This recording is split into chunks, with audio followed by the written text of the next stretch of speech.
بسم اللہ الرحمن الرحیم۔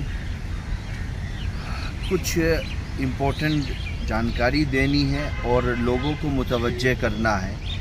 بہت سارے مساجد، مدارس، قبرستان اور خانقاہوں کو بچانے کی ایک مضبوط لڑائی لڑنی ہے پوری قوم کو مل کر کے۔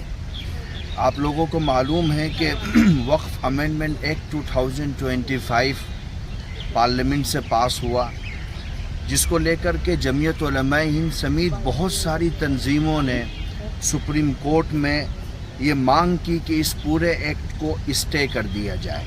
یہ ایکٹ کانسٹیٹیوشن کی سول پر آکرمن کرتا ہے اور مسلمانوں کے دیے ہوئے ادھیکاروں کو پیروں تلے رونتا ہے، لیکن سپریم کورٹ نے پورے ایکٹ کو اسٹے نہیں کیا بلکہ اس کے کچھ پراودھانوں پر روک لگا دی، اور انٹرم آرڈر ہوا 15 سپٹمبر 2025۔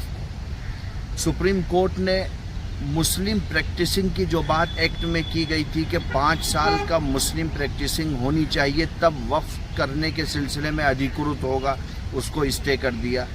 اگر کوئی ووادت بھومی ہے تو ڈسٹرکٹ مجسٹریٹ طے کرے گا کہ وہ وقف ہے یا وقف نہیں ہے، اس کو بھی اسٹے کر دیا۔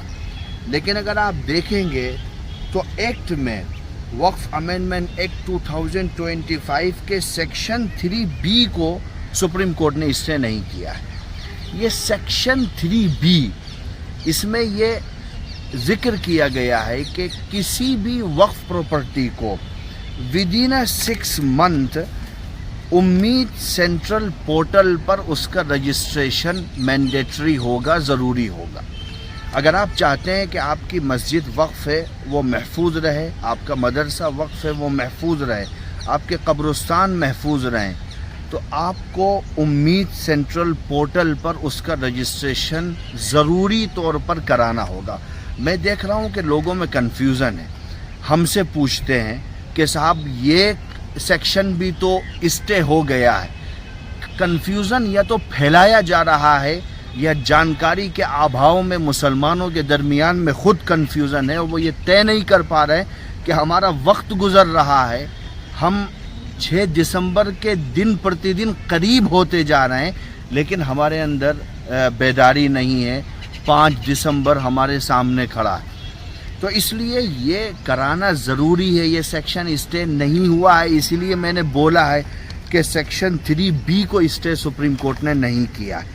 امید سینٹرل پورٹل پر آپ جائیے، رجسٹریشن کرائیے، اور کم وقت ہے، کام زیادہ ہے، کم وقت میں اس کام کو کرنا ہے۔ آپ جائیں گے تو اس میں چند چیزوں کے بارے میں آپ سے جانکاری مانگی جائے گی۔ وقف پراپرٹی پر آپ کا کب سے ہولڈ ہے، آپ کے قبضے میں کب سے ہے، اس کی باؤنڈری کے بارے میں آپ سے سوال کیا جائے گا۔ وقف کس نے کیا، کب وقف کیا، کس طریقے سے وقف کیا، اس کی جانکاری مانگی جائے گی۔ اگر وقف نامہ ہے تو اس کے بارے میں سوال کیا جائے گا۔ خسرہ خطونی کے بارے میں سوال ہوگا۔ اگر پراپرٹی سے متعلق کوئی کیس چل رہا ہے تو اس کے بارے میں جانکاری مانگی جائے گی۔ میں نے کچھ کلوز کی ویاخیا کی ہے، لیکن ہم کو جاگرک ہو کر کے اس ٹائم پیریڈ کے اندر اپنا رجسٹریشن امید سینٹرل پورٹل پر کرا لینا ہے، اور جمعیت علماء ہند اتر پردیش کا لیگل سیل اپنے پریزیڈنٹ مولانا اشہد رشیدی صاحب کی ادھیکشتا میں پورے اتر پردیش کے اندر جو لوگ بھی اس کے بارے میں جانکاری لینا چاہتے ہیں یا ان کے من میں کچھ سوالات ہیں، ہمارا لیگل پینل ان سوالات کو حل کرنے کے لیے گراؤنڈ زیرو پر کام کر رہا ہے۔ آپ ہمارے اسٹیٹ سے بھی بات کر سکتے ہیں، اسٹیٹ آفس سے بھی بات کر سکتے ہیں، لیکن آخر میں میری یہ اپیل ہے اور امید کے ساتھ میں کہ اب ہم غفلت سے باہر نکلیں گے اور وقت رہتے ہوئے اپنی پراپرٹی کا امید سینٹرل پورٹل پر رجسٹریشن کرا دیں گے۔